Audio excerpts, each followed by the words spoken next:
अस्सलाम वालेकुम दोस्तों, आज की वीडियो में हम बात करेंगे एक मशहूर दवा ईसो के बारे में जो अक्सर मादे की जलन तेज़ाबियत के लिए दी जाती है। ये दवा असल में ईसोमेप्राज़ोल पर मुश्तमिल है और ये किस तरह काम करती है, किन बीमारियों में दी जाती है, इसके फ़ायदे क्या हैं, नुकसानात क्या हैं, सब कुछ तफसील से जानने के लिए वीडियो को आखिर तक देखें और चैनल को सब्सक्राइब करना ना भूलें। इसके तारुफ़ के बारे में बात करें तो ईसो एक प्रोटॉन पम्प इन्हिबिटर PPI है।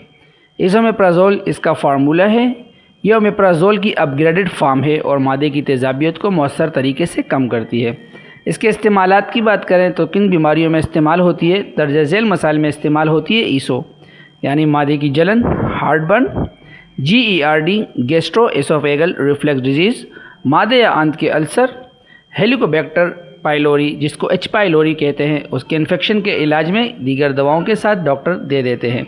लंबे अरसे तक दर्द की दवाएं इंसेड लेने वालों को अल्सर से बचाने के लिए भी डॉक्टर तजवीज़ करते हैं।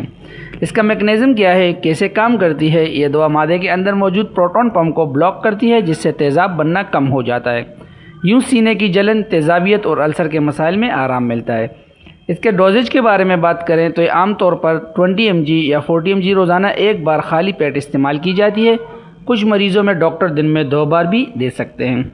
बच्चों और हामला ख़वातीन में सिर्फ डॉक्टर के मशवरे से इस्तेमाल करें। दवा लेने का तरीका, सुबह खाली पेट 1 गिलास पानी के साथ लें, कैप्सूल को चबाएं नहीं, पूरा निगलें।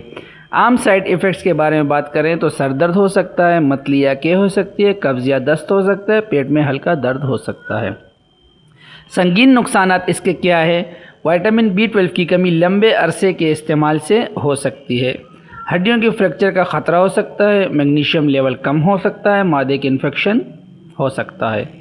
एहतियात, हामल और दूध पिलाने वाली ख़वातीन सिर्फ डॉक्टर के मशवरे पर इस्तेमाल करें। अगर आपको क्लोपिडोग्राल या दूसरी दिल खून की अद्वियात लेते हैं तो डॉक्टर को ज़रूर बताएं। दोस्तों, ये थी मुकम्मल मालूमात ईसोमेप्राज़ोल के बारे में। याद रखें, यह सिर्फ अमूमी मालूमात है। अपनी हालत के मुताबिक दवा हमेशा डॉक्टर के मशवरे से इस्तेमाल करें।